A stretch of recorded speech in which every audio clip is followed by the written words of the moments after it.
북한 해역에서 사망한 공무원 사건으로 인해 한국에서 많은 논란이 오가는 와중에 최근 미국에서 북한과 관련된 소식이 본물처럼 터져나오고 있습니다. 바로 미국의 장기 국방 전력 마련을 위해 구성된 미 의회의 태스크포스가 북한이 완전한 핵무장을 향해 전진하고 있다고 주장한 것인데요. 구체적으로 미국 하원의 군사위원회 산하의 미래국방 TF는 김정은 위원장 지도 아래 북한은 완전한 핵무장을 향한 끊임없는 행진을 지속하고 있으며 현재로서 가장 우려되는 부분은 북한이 생화학 무기를 지속적으로 생산하는 것이라고 지적했습니다. 그러면서 현재 북한은 유난히 규모가 큰 재래식 병력을 유지하고 있고 태평양 지역 영내 동맹국들과 미군의 중대한 위협이 되고 있다고 밝혔습니다. 그리고 특히 안보상 위협이 되는 국가는 다름 아닌 한국이라고 강조했죠. 실제로 지난 8월 미국 국방부 육군부도 북한의 생화학 무기에 대해 크게 경고한 바 있는데요. 당시 미 국방부의 보고서에 따르면 북한의 화학무기 보유량은 현재 최대 5,000톤에 달하며 이는 세계 3위 수준이라는 것입니다. 그렇지만 이러한 원론적인 이야기를 넘어 북한을 더욱 심도 있게 이해하기 위해선 생화학 무기가 얼마나 중요한지 또한 얼마나 심각한지에 대해 파악하는 것이 중요합니다. 우선 인간이 개발한 3대 대량 파괴 무기에는 핵무기를 포함한 화학 무기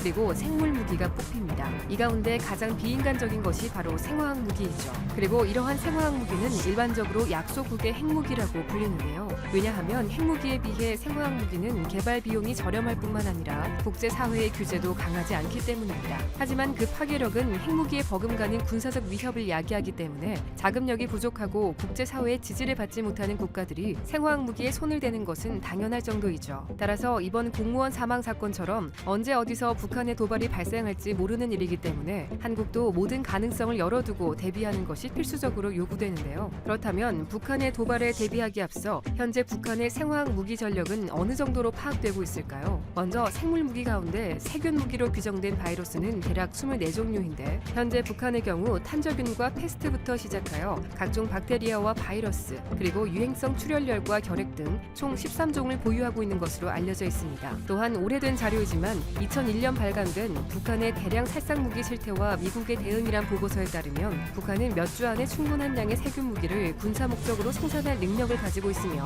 생물 무기의 전체 생산 능력은 연간 약 1000톤에 이른다고 지적한 바 있습니다. 그중 탄저균의 경우 북한은 연간 1톤 규모를 생산해낼 수 있으며 필요할 경우 언제든지 배양이 가능하다고 경고했죠. 심지어 미국이 가장 공포스럽게 여기는 생물 무기가 바로 탄저균으로 현재 미 질병통제센터는 생물작용제 무기 분류 중 탄저균을 제1급으로 분류하고 있습니다. 게다가 탄저균은 개발된 역사가 반세기가 넘어 독성이 매우 강해졌기 때문에 단 10kg으로 2.5메가톤 원자핵에 버금가는 위협을 만들어낼 수 있습니다. 이에 따라 일각에서는 북한의 탄저균에 대비하기 위해 한국도 생물 무기를 만들어야 한다고 주장하기도 하는데요. 그런데 생물 무기 특성상 절대 공격용 무기가 될 수 없습니다. 왜냐하면 만약 생물 무기를 사용하게 된다면 사실상 자신에게 공격하는 것과 마찬가지이기 때문에 너 죽고 나 죽자식으로 끝나버리기 때문입니다. 한마디로 그 누구도 승리하지 못하는 처참한 결과로 마무리되는 것이죠. 그런데 최근 이러한 생물 무기가 한국 내에서 개발된다는 의혹이 제기되어 주목을 받고 있습니다. 지금까지 미국은 본토내 위험 시설을 짓지 않기 위해 우방국에서 관련 시설을 건설하고 실험을 지속해왔습니다. 이에 대해 작년 말 서울대 우희종 교수도 부산에 있는 미군의 첨단 생화학 무기 시설이 전 세계 생화학 무기를 관리하는 총괄센터라는 주장을 내놓은 바 있는데요. 앞서 지난 2015년 미 육군이 생화학 무기 연구소인 더그웨이 연구소에서 한국의 오산 미군 기지에 살아있는 탄저균을 민간 택배 업체인 페덱스를 통해 보낸 이력이 있기 때문에 우희종 교수의 주장이 마냥 근거가 없는 논리라고 확신할 수도 없습니다. 실제로 현재 주한미군이 관리하는 부산항 8부두에서는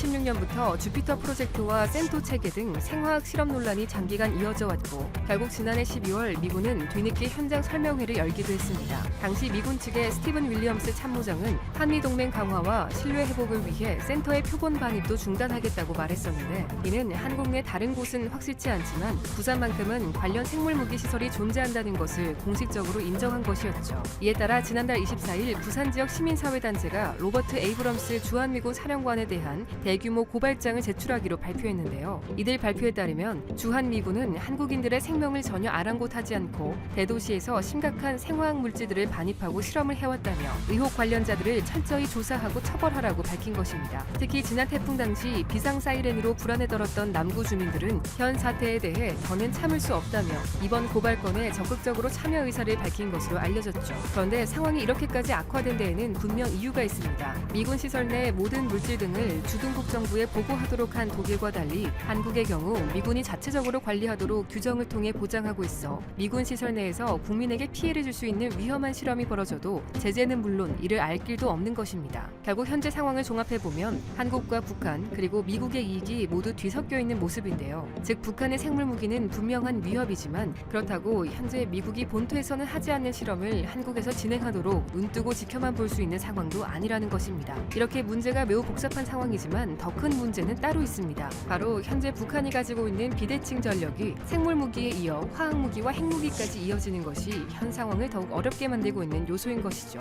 게다가 화학무기의 경우 북한은 평시에 연간 4,500톤, 전시에는 최대 12,000톤까지 생산할 수 있는 것으로 알려져 있는데요. 실제로 2008년도 국방백서에 따르면 북한은 2,500에서 5,000톤 정도의 화학작용제를 보유하고 있으며 이들 화학무기는 휴전선 인근에 전진 배치된 170mm 자주포와 240mm 방사포 그리고 단거리 미사일 등을 통해 수도권을 공격할 수 있다고 지적한 바 있습니다. 또한 이번 1일 미국 랜드 연구소의 군사 전문가인 브루스 베넷 선임 연구원도 자유아시아 방송에 북한의 생화학 무기는 매우 오래된 위협이라고 경고했는데요. 구체적으로 베넷 연구원은 현재 북한은 핵무기와 생물무기에 대해 사람들을 대량으로 살상할 수 있는 대량 살상 무기로 여겨 실제 사용하는 데 조심스럽게 여기고 있지만 화학무기의 경우 대량 살상 무기가 아니라 재래식 무기로 여기고 있어 실제 사용 가능성이 높다고 밝힌 것이죠. 그런데 문제는 이뿐만이 아닙니다. 최근 유엔의 대북제재위원회가 내놓은 보고서에 따르면 북한은 그동안 6차례의 핵실험을 거쳐 핵무기 소형화에 성공한 것으로 보인다고 평가한 것입니다. 게다가 앞으로 북한은 방공망을 무력화하는 다탄두 미사일을 개발하기 위해 핵탄두 소형화를 지속적으로 추진할 것으로 내다봤는데요. 또한 대북제재위원회는 북한 함경남도 신포조선소에서 관측된 활동을 분석해 볼 때 잠수함 발사 탄도미사일 SLBM 발사 시험과도 관련이 있을 것이라는 분석을 내놨습니다. 이러한 보고서 내용을 토대로 알 수 있듯이 북한은 절대로 핵무기를 포기하지 않을 것입니다. 실제로 이번 1일 워싱턴 포스트는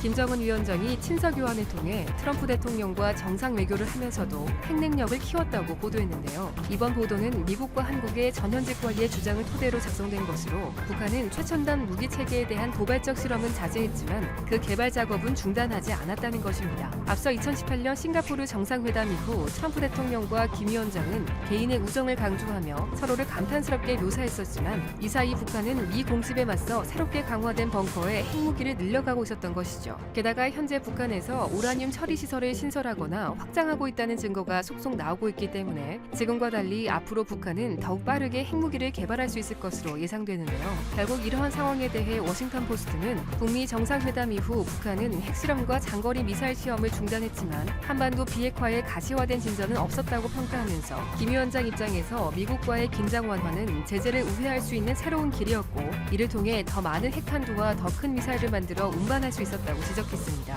즉 김정은 위원장은 가장 강력한 무기를 숨긴 채 트럼프 대통령에게 러브레터를 보내는 화전 양면 전술을 사용한 것이죠. 이에 대해 미 동아시아 비확산 프로젝트 책임자인 제프리 루이스 역시 북한은 눈에 보이도록 하는 것을 중단했을 뿐이라며 실제로는 핵무기 개발을 한 번도 멈춘 적이 없고 트럼프 대통령에게 좋지 않은 뉴스를 만들어주는 것을 멈췄을 뿐이라고 평가했습니다. 이렇게 시간이 지남에 따라 오히려 북한이 핵무기 개발에 힘을 쏟는 상황이 지속되자 최근 미국 전략사령부는 북한에 대해 강력히 경고했는데요. 국제사회가 북한의 핵 야망과 탄도미사일 개발을 감시하는 가운데 우리는 이 지역을 불안정하게 만드는 모든 행동을 억제하기 위한 임무를 계속 수행하고 있다고 밝힌 것입니다. 그러면서 지역을 불안정하게 만드는 북한의 모든 행동을 억제할 것이라고 경고하기까지 했죠. 실제로 현재 미국은 한국의 공무원이 북한군에 의해 피살된 사건 이후 한반도 상공에 각종 정찰기를 출동시키며 북한의 동향을 감시하고 있습니다. 더욱이 현재 미국은 북한의 도발에 대비하면서도 북한에게 대화에 다시 돌아올 것을 압박하고 있는데요. 최근 워싱턴에서 열린 한미 북핵 수석대표 협의를 통해 종전선언 논의를 어떤 방식으로 진행했고 어떤 결론으로 이어졌냐는 보이스 오브 아메리카의 질의에 미국 국무부 관계자가 미국이 유연성을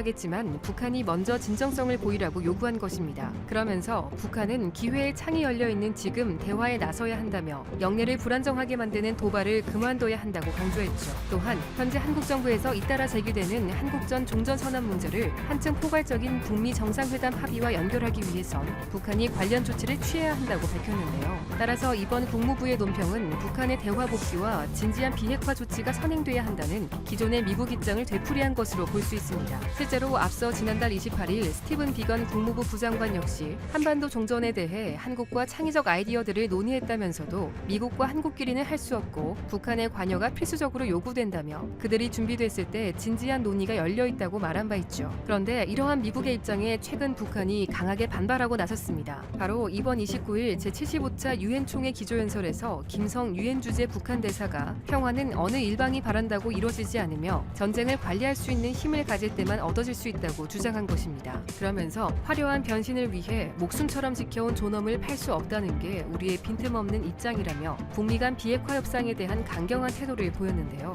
구체적으로 김 대사는 우리는 조선반도의 평화를 수호하기 위해 노력하고 있지만 공화국에 대한 핵 위협이 여전히 지속되고 있고 우리 면전에서 온갖 형태의 적대 행위가 이어지고 있다면서 스텔스기 등 첨단 무기와 핵 타격 수단 등을 거론했습니다. 물론 위협의 주체가 누구인지는 정확히 밝히지는 않았죠. 또한 힘에 의한 강권이 판치는 상황에서 전쟁을 관리할 수 있는 자주적 힘을 가지고 있어야 평화를 얻을 수 있다고 강조했습니다. 결국 현재 북한은 경제적 보상을 위해 자체 개발한 핵무기를 포기하지 않을 것이며 미국의 군사적 압박하에서는 더더욱 그러지 않을 것이라고 주장하고 있는데요. 따라서 앞으로도 북한의 도발과 위협에 대한 가능성은 언제나 열려 있기 때문에 한국도 반드시 철저히 대비해야 할 것으로 보입니다. 오늘 준비한 내용은 여기까지입니다. 시청해주신 분들 모두 감사드립니다.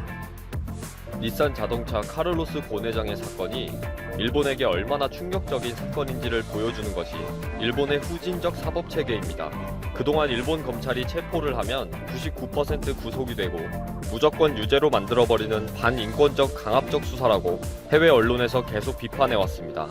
이번 곤 회장의 폭로로 일본의 실체가 적나라하게 드러나게 생겼습니다. 퇴임 이후에 이루어질 고문료를 보고서에 적지 않았다는 혐의로 살인 강도 범죄자 이상으로 더 강압적이고 반인권적인 수사와 인격적 모독을 자행한 일본입니다. 정말 말도 안 되는 짓들을 했는데 구체적으로 알아보겠습니다.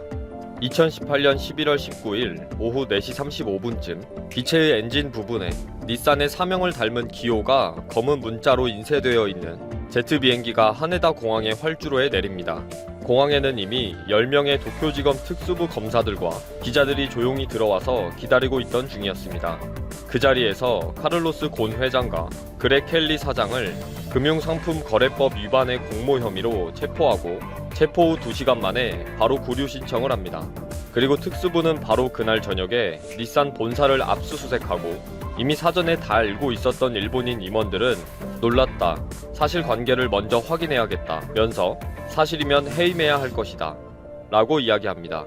실제 3일 만에 임시이사회를 열어 바로 회장과 사장직을 해임시켜버렸죠. 곤 회장은 바로 도쿄 구치소로 이동해서 신체 검사를 받고 다다미 3장 사이즈의 좁은 독방에 강제 구금당하게 됩니다. 여기서 신체 검사는 물론 알몸으로 하고 남자인 경우에는 성기, 항문이나 입안 등 매우 치욕스러운 검사를 했습니다. 일본의 구치소가 반인권적이라고 해외에서 욕을 먹고 있는 것 중에 대표적인 것은 거실 내에서 일정한 자세를 유지하고 있어야 한다는 것입니다. 이불에 눕거나 앉는 것이 일체 허용되지 않으며 하루 종일 방석 위에서 특정 자세로 앉아있지 않으면 안 됩니다. 엄청난 강압으로 진행되기 때문에 누구나 심각한 고문이라고 얘기하게 됩니다. 곤 회장은 가족이나 변호인과의 접촉이 금지된 상태에서 하루 10시간 이상 공포의 신문 절차를 보내게 되었습니다.